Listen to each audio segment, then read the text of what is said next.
warahmatullahi wabarakatuh. Anna Nabiyya sallallahu alaihi wasallam, bahwa Nabi Muhammad sallallahu alaihi wasallam kana, dahulu adalah kebiasaan beliau, yaqumu minal laili, tegak di malam hari. Yani melakukan apa? Salat. Qiyamul lail adalah kebiasaan Nabi Muhammad sallallahu alaihi wasallam melakukan salat malam. Hatta tatafattara qadamahu, sampai kedua telapak kakinya pecah-pecah. Sampai telapak kaki Nabi Muhammad sallallahu alaihi wasallam tatafattar, ya. Yani tatasyaqqaq, bentet-bentet. Dan kita sendiri mungkin sering ya menyaksikan sikil bentet, tapi bukan karena salat. Mungkin karena perjalanan yang panjang. Bagi orang yang biasa jalan nggak pakai sandal, ya sebagian kita itu terjadi retak-retak di kaki, atau karena udara kering biasanya. Nah, Nabi Muhammad sallallahu alaihi wasallam itu kulit beliau halus, sehingga sebagian sahabat itu meriwayatkan bahwa ketika bersalaman dengan Rasulullah sallallahu alaihi wasallam itu tangannya lebih halus dari sutra. Tapi di riwayat ini diceritakan bahwa kaki beliau retak. Ini menunjukkan kesungguhan beliau di dalam melakukan salat malam, sampai kaki beliau, telapak kaki beliau retak-retak sallallahu alaihi wasallam. Faqultu lahu, maka Aisyah berkata, aku pun berkata kepada Rasulullah sallallahu alaihi wasallam. Aisyah, kebiasaan beliau menyertai Rasulullah sallallahu alaihi wasallam di dalam rumah beliau sallallahu alaihi wasallam, istri. Beliau mengatakan kepada Rasulullah sallallahu alaihi wasallam, lima tasna'u hadza ya Rasulullah, kenapa engkau melakukan hal ini wahai Rasulullah? Ini kenapa engkau sholat sampai kakimu retak-retak? Wa qad ghafarallahu laka ma taqaddama min dzambika wa ma ta'akhkhara. Padahal Allah sudah mengampuni seluruh dosamu, baik yang lalu ataupun yang akan datang. Ma taqaddama, yang lalu, wa ma ta'akhkhara, yang akan datang, yang datang belakangan. Bukankah dosamu sudah diampuni oleh Allah subhanahu wa ta'ala, baik yang lalu ataupun yang akan datang? Aisyah radhiyallahu ta'ala anha heran, sudah diampuni dosanya kok tetap sholat sampai apa? Retak-retak kakinya. Ini langsung saya bahas saja ya. Bapak-bapak dan ibu-ibu cermati perkataan Aisyah di sini, waqad ghafarallahu laka ma taqaddama min dzambika wa ma ta'akhkhara. Dosamu sudah diampuni oleh Allah, baik yang lalu ataupun yang akan datang. Ada lafaz taqaddama, ta'akhkhara. Kata ulama, pengampunan dosa, pengampunan Allah terhadap dosa yang taqaddama wa ta'akhkhara itu khusus untuk Rasulullah sallallahu alaihi wasallam. Ya. Istilah taqaddama, ta'akhkhara itu hanya untuk siapa? Rasulullah sallallahu alaihi wasallam. Walaupun terjadi juga sebagian kaum muslimin mengalami hal itu. Di antaranya adalah para peserta perang Badar. Para peserta perang Badar. Perang pertama yang diikuti oleh Rasulullah sallallahu alaihi wasallam di tahun yang ke-2 Hijriah. Yang sebelumnya didahului oleh ekspedisi kecil. Beberapa ekspedisi tanpa diikuti oleh Rasulullah sallallahu alaihi wasallam. Perang Badar adalah ghazwah, perang yang betul-betul dipimpin langsung oleh siapa? Rasulullah sallallahu alaihi wasallam. Pesertanya 300 sekian belas. Kalau di dalam Nurul Yakin, Sirah Nurul Yakin dikatakan 313 pasukan. Melawan 950. Berarti 1 banding 3. Ibaratnya sing loro nyekeli tangan, sing siji ngantem mirak, cukup to niku. Tapi ternyata Allah beri kemenangan 1 lawan 3. Nah, peserta perang Badar itu diampuni oleh Allah dosa-dosanya. Sehingga suatu saat ketika terjadi kejadian yang cukup besar, yaitu usaha seorang sahabat peserta perang Badar untuk mengirim berita kepada saudara-saudara dia, orang-orang kufar Quraisy di kota Mekah, saat akan dilakukannya penaklukan kota Mekah di tahun keberapa? 8. Rasul sallallahu alaihi wasallam merahasiakan hal itu. Merahasiakan. Sehingga nanti orang-orang Mekah betul-betul terkejut, enggak ada persiapan sama sekali. Tiba-tiba pasukan Rasul sallallahu alaihi wasallam dan para sahabatnya sudah dekat. Enggak ada. Ini dirahasiakan. Nah, ada seorang sahabat yang mulia namanya Hatib ibn Abi Balta'ah radhiyallahu taala anhu.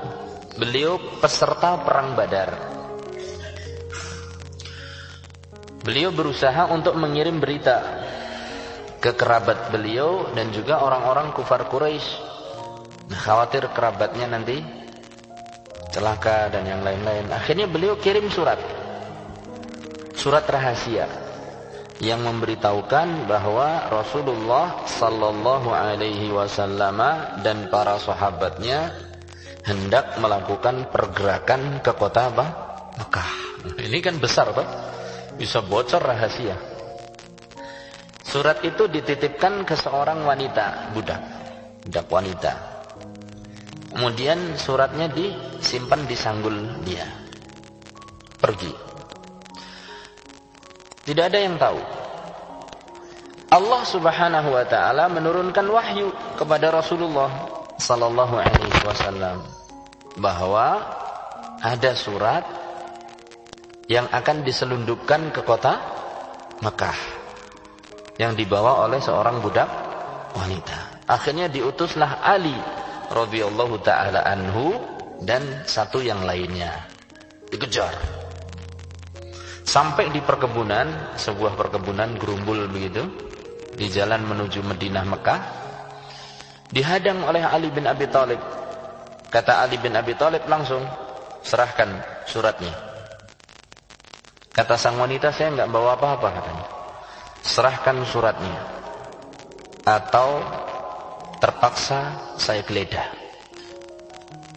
Begitu melihat kesungguhan Ali bin Abi Thalib, maka wanita tadi akhirnya menyerahkan apa? Surat kepada Ali bin Abi Thalib. Nah, karena namanya geledah itu kan sudah seluruh. Jadi dia perasaannya juga kurang enak. Ali sungguhan ini. Serahkanlah surat. Setelah dibuka, disampaikan pada Rasul sallallahu alaihi wasallam. Ternyata surat itu dari siapa? Hatib ibn Abi Balta'ah.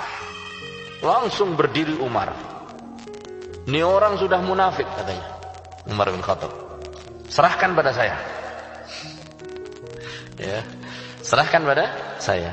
Kemudian apa kata Rasul sallallahu alaihi wasallam? Ya Umar, wahai Umar, ama alimta, tidakkah kau tahu annallaha tala'a ila ahli Badr, bahwa Allah Subhanahu wa taala melihat peserta perang Badar.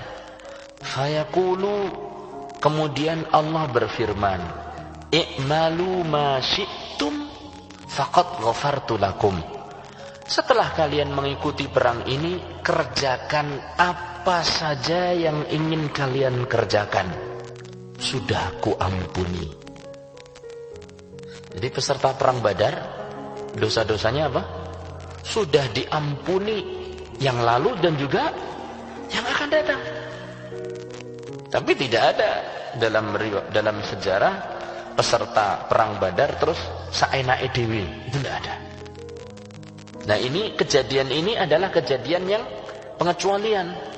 Karena Hatib ibn Abi Balta'ah betul-betul khawatir terhadap keluarga dia dan juga sebagian harta dia yang ada di kota Makkah. Umar marah.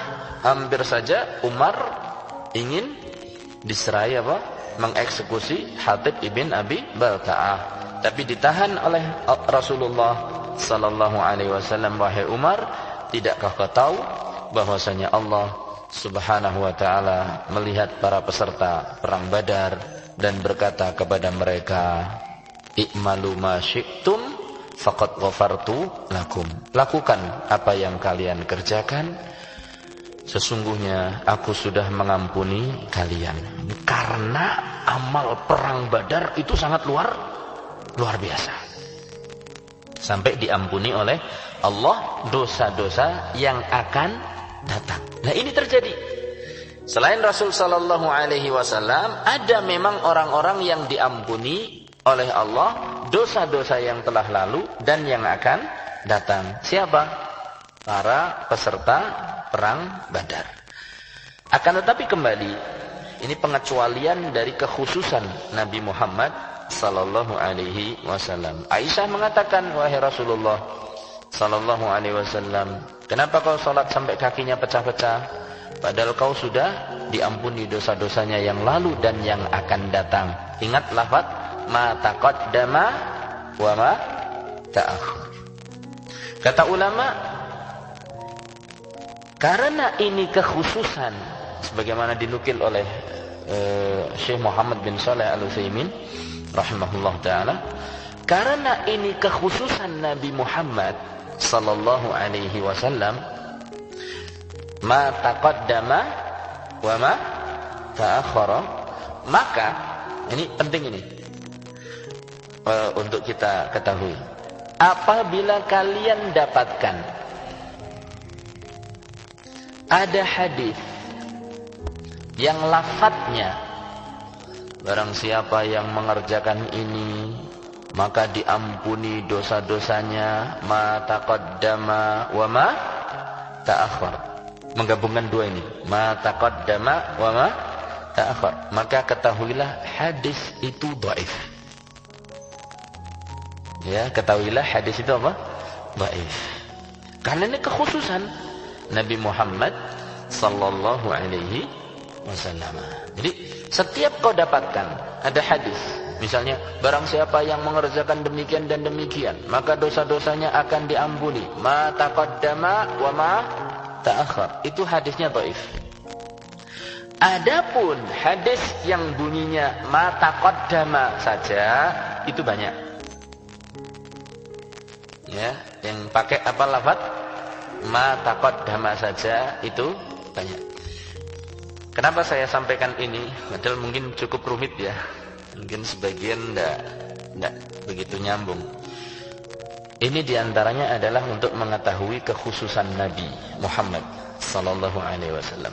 Yang kedua, membantu kita ngingat-ngingat riwayat. Kan di bulan Ramadan sering sekali ya gitu ya.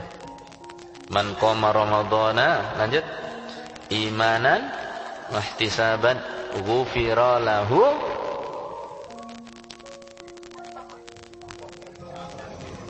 wa ma ta'akhkhar enggak? Nah itu. Kan kadang bingung gitu ya. Ada ta'akhurnya enggak ya?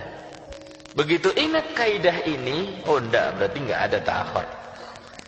Ma taqaddama min dzambihi ghufira lahu ma taqaddama min dzambihi.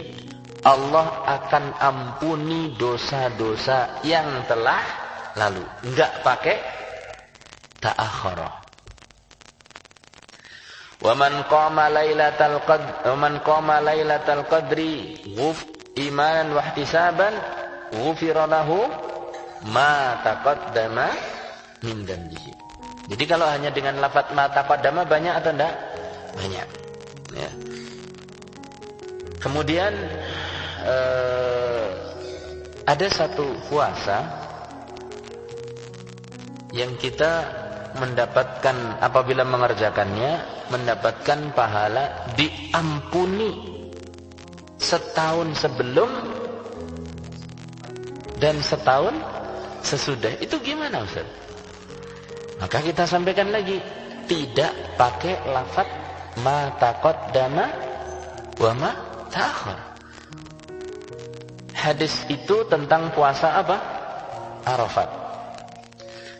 Barang siapa, kata Rasul sallallahu alaihi wasallam, ahtasibu